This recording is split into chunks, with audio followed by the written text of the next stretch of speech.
ಸರ್ವೇಶ, ಏನು ಇದೆಯಲ್ಲ ಅಲ್ಲ ಕಣೋ, ಇಷ್ಟೆಲ್ಲ ಅಲಂಕಾರ ಸಂಭ್ರಮ ಇದೆಲ್ಲ ಬೇಕೇನೋ ಸರ್ವೇಶ, ಬೇಕೇನೋ? ನೋಡು, ನಾನೀಗ ಮದುವೆ ಆಗಿರೋದು ಎರಡನೇ ಮದುವೆ ಕಣೋ, ಸ್ವಲ್ಪ ಅರ್ಥ ಮಾಡ್ಕೊಳ್ಳೋ ಸರ್ವೇಶ. ಹಾಗಾದ್ರೆ ಎರಡನೇ ಮದುವೆ ಆದ್ರೆ ಏನಾಯ್ತು? ಇವತ್ತಿನ ದಿನ ಗಂಡ ಹೆಂಡತಿ ಸುಖವಾಗಿರೋ ದಿನ.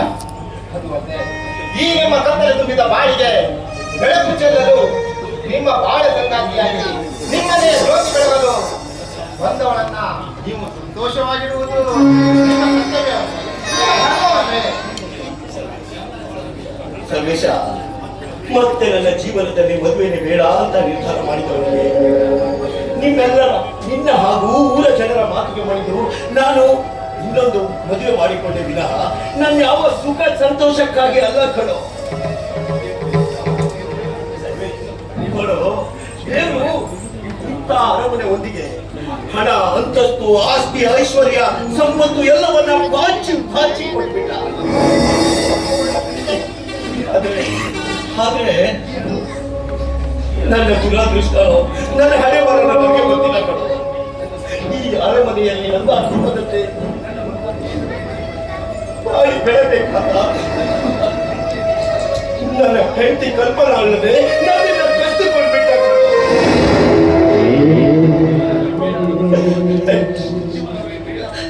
ಮತ್ತೆ ಜೀವನವೇ ಬೇಡ ಅಂತ ನಿರ್ಧಾರ ಮಾಡಿದವರಿಗೆ ನಿಮ್ಮೆಲ್ಲರ ಆಸೆಗೆ ಬಳಿದು ನನ್ನ ಹೆಂಡತಿಯ ತಂಗಿಯನ್ನೇ ಮದುವೆ ಮಾಡಿಕೊಂಡು ಈಗ ನನ್ನ ಎರಡನೇ ಸತಿಯಾಗಿ ಬಂದ ಮಾಯ ತನ್ನ ಅಕ್ಕನ ಸ್ಥಾನವನ್ನ ತುಂಬಿ ಈ ಮನೆಯ ಜ್ಯೋತಿ ಬೆಳಗಿದ್ರೆ ಅಷ್ಟೇ ಸಾಕು. ಯಜಮಾನಿಯರನ್ನು ನೆನೆಸಿಕೊಂಡರೆ ಕಣ್ಣಲ್ಲಿ ಕಣ್ಣೀರು ಬರುತ್ತೆ. ಹಾಗೆ ಇನ್ನು ಮುಂದೆ ನೀವು ಯಾವತ್ತೂ ಹೊರಬಾರದು. ಇಲ್ಲಿವರೆಗೂ ದುಃಖದ ಮಡುವಿನಲ್ಲಿ ಹೊರಗಿದ್ದೀರಾ. ಈ ಸುಂದರವಾದ ಅರಮನೆಯನ್ನ ಬೆಳೆಸಲು, ತನ್ನ ಸಹೋದರಿಯ ಸ್ಥಾನ ತುಂಬಲು ನಿಮ್ಮ ಈ ತುಂಬುತ್ತಾಳೆ ಎನ್ನುವ ನಂಬಿಕೆ ನನಗಿದೆ ಸರ್.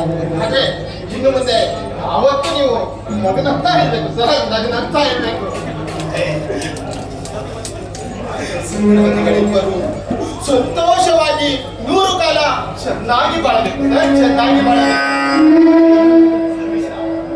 ಆಯ್ತು ಕಣ, ನೀ ನನ್ನ ಮೇಲಿಟ್ಟಿರುವ ಪ್ರೀತಿ ನಂಬಿಕೆಗೆ ಜೀವನದಲ್ಲಿ ವಿಶ್ವಾಸವನ್ನೇ ಕಳೆದುಕೊಂಡ ನನಗೆ ನಿಮ್ಮೆಲ್ಲರ ಆಶೀರ್ವಾದದಿಂದ ನಾನು ಕಳೆದುಕೊಂಡಂತ ಆ ಸುಖ ಸಂತೋಷವೆಲ್ಲ ಪುನಃ ನನಗೆ ಹೊರಬಂದಿದೆ.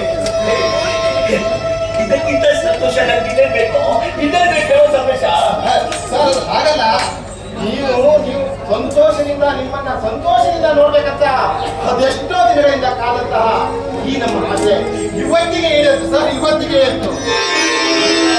ಈ ಸಂತೋಷ ಹೀಗೆ ಇರ್ಬೇಕು. ನೀವು ಯಾವತ್ತೂ ಅಳಬಾರ್ದು. ಹಾಗೆ ಎಲ್ಲ ಭೂಜನ ಆಶೀರ್ವಾದ ನಿಮಗಿದೆ. ಕೆಲಸ ಎಲ್ಲ ಮುಗಿತು, ನಾಳೆ ಬರ್ತೀನಿ. ಸರ್ವೇಶ್, ಒಂದು ವಿಷಯ ಕಣ, ನೋಡು, ನಾಳೆ ಬೆಳಗಾವಿಯಲ್ಲಿ ನಡೆಯಲಿರುವ ಮೀಟಿಂಗಿಗೆ ನಾನು ಕರೆಕ್ಟ್ ಆಗಿ 4 ಗಂಟೆಗೆ ರೀಚ್ ಆಗ್ಬೇಕು. ನೀರಿಗೆ ಮನೆಗೆ ಹೋಗ್ದೆ ಈ ನಮ್ಮ ಮನೆಯಲ್ಲೇ ಇದು ಆರಾಮಾಗಿ ರೆಸ್ಟ್ ಮಾಡು. ಬೆಳಿಗ್ಗೆ ಹೊರಡುವಾಗ ನಾನೇ ನಿನ್ನ ನೆಪಿಸ್ತೀನಿ ಕಣೋ, ಚಿಂತೆಯಿಂದ ನೀನು ನಿದ್ದೆ ಮಾಡು. ನಾನು ಕೂಡ ಮಾಡ್ಬಿಡ್ತೀನಿ. ಏನದು ನಿಮ್ಮ ಮುಖ ನೋಡಿದ್ಮೇಲೆ ತುಂಬಾ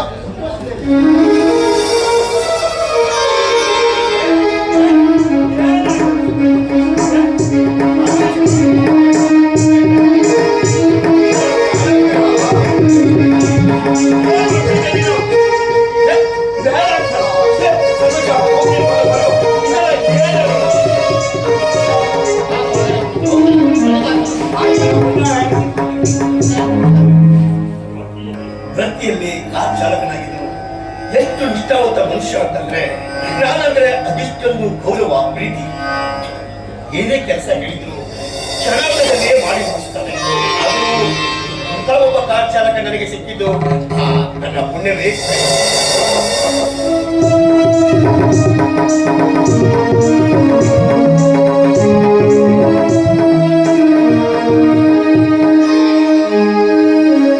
ಮಾಯಾ,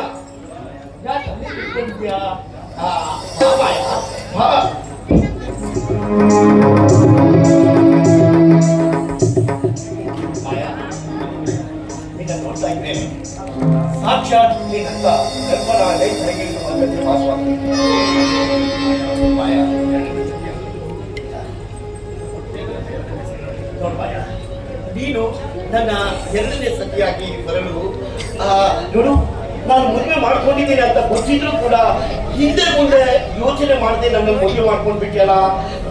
ಮಾಯಾ, ಯಾಕೆ ಏನು ಅಂತ ಹೇಳ್ಬೋದಾ?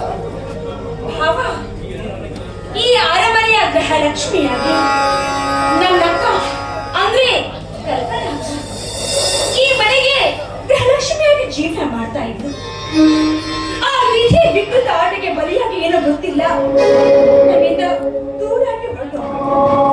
ಆದ್ರೆ ಅಕ್ಕ ಹೋದಾಗಿಂದ ನೀವ್ ಹೇಗಿದ್ದೀರಾ? ನಿತ್ಯ ಕೂಡ ಬರತಾ ಇದ್ದೀರಾ, ಮಾತಾಡ್ತಾ ಇದ್ದೀರಾ. ಪಾಪ ಕಣ್ಣಿನಲ್ಲಿ ಕೈ ತೊಳಿತಾ ಇದ್ದೀರಾ.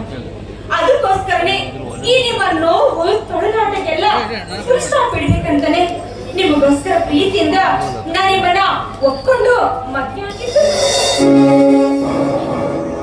ಧನ್ಯವಾದ ಮಾಯಾ, ನಿನಗೆ ಅಚಲವಾದ ನಿರ್ಧಾರ.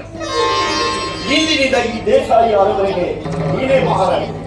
ಈ ಮನೆಯ ಜವಾಬ್ದಾರಿಗಳನ್ನೆಲ್ಲ ನಾನು ನಿನಗೆ ಒಪ್ಪಿಸ್ತಾ ಇದ್ದೀನಿ.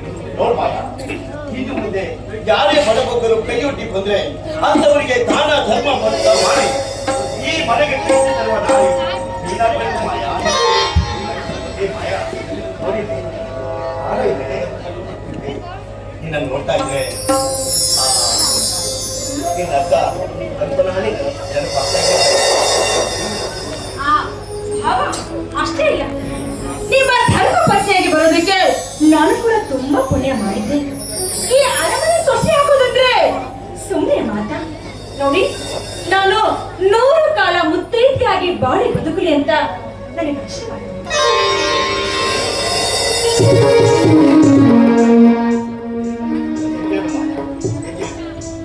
ಯಾಕೋ ಏನೋ ಗೊತ್ತಿಲ್ಲ ಮಾಯ, ನಿನ್ನ ನೋಡ್ತಾ ಇದ್ರೆ ಸಾಕ್ಷಾತ್ ನಿನ್ನ ಕಲ್ಪನಾ ಪದೇ ಪದೇ ನನಗೆ ಬರ್ತಾ ಇದೆ.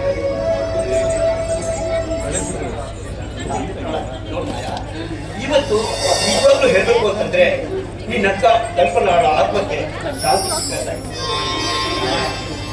ಈ ಹುಣ್ಣಿಮೆಯ ಬೆಳಕಿನಲ್ಲಿ ಚಂದ್ರನಂತೆ ಹೋಲುತ್ತಿರುವ ನಿನ್ನ ಸುಂದರವಾದ ಮೈಕಾತಿಗೆ ಯಾವ ರೀತಿ ಇದನ್ನ ಹೊಗಳ್ಬೇಕು ಅಂತಾನೆ ಗೊತ್ತಾಗ್ತಾ ಇಲ್ಲ ಮಾಯಾ. ಅಷ್ಟು ಸುಂದರವಾಗಿ ಕಾಣ್ತಾ ಇದೆಯಾ ಕಣ ನೀನು.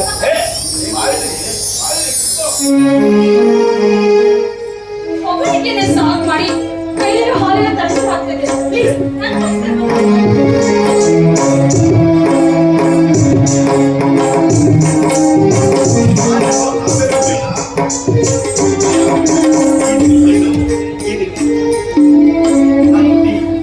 ಹಾಗೆ ಮಾಯ, ಯಾಕೋ ಏನೋ ಗೊತ್ತಿಲ್ಲ, ನಿನ್ನ ಒಂದೇ ಒಂದ್ಸರಿ ಗಟ್ಟಿಯಾಗಿ ಕಟ್ಟಿ ಮುದ್ದಾಡಿ ಮಾಡಿ ಕುಡಿಬೇಕನ್ನೋ ಆಸೆ ಆಗ್ತಿದೆ.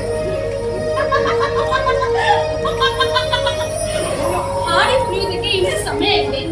ಮೊದಲು ಈ ಬಿಸಿ ಆಗಿರೋ ಹಾಲಿನ ಕುಡಿದ್ರೆ ದೇಹ ಕೂಡ ತಂಪಾಗುತ್ತೆ. ನನ್ನ ಭಾವನೆಗೋಸ್ಕರ ಹಾಲು ಸಂಗೆ ಬೆಳೆಸಿ ಮಿತವಾಗಿ ಕಳಿಸಿ ನಿಮಗೋಸ್ಕರ ಬಂದಿದ್ದೇನೆ. ಹೌದು, ಹಾಲು ಕುಡಿಲೇಬೇಕಾ? ಹಾಲು ಕುಡಿದ್ರೆ ದೇಹ ತಂಪಾಗುತ್ತೆ, ಮನಸ್ಸು ಕೂಡ ಶುದ್ಧಿ ಆಗುತ್ತೆ ಅಂತ ನನಗೆ ಹೇಳ್ಕೊಟ್ಟಿದ್ದಾರೆ. ಅಯ್ಯೋ ಶಿವನೇ, ಈ ವಿಷಯ ನನಗೆ ಗೊತ್ತೇ ಇರಲಿಲ್ವಲ್ಲ. ಸರಿ, ಕುಡಿಲ್ಲ ನೀನು ಕುಡಿಯುವಂತೆ. ಏನೇ ಇದ್ರು ಗಂಡರೇ ಸಂಪೂರ್ಣ ಹಾಲು ಕುಡಿಬೇಕಿದೆ.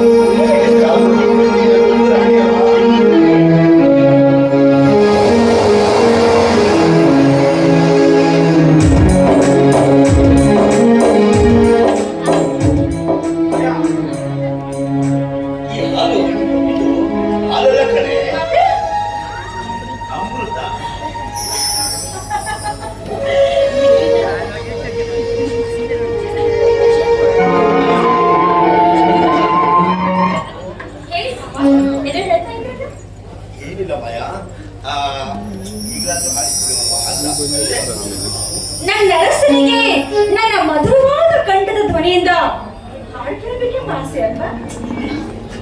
ಆಗ ನಿನ್ನ ಆಸೆಯನ್ನ ನಾನು ಈಡೇರಿಸ್ತೇನೆ. ನೀರಿಗೋಸ್ಕರ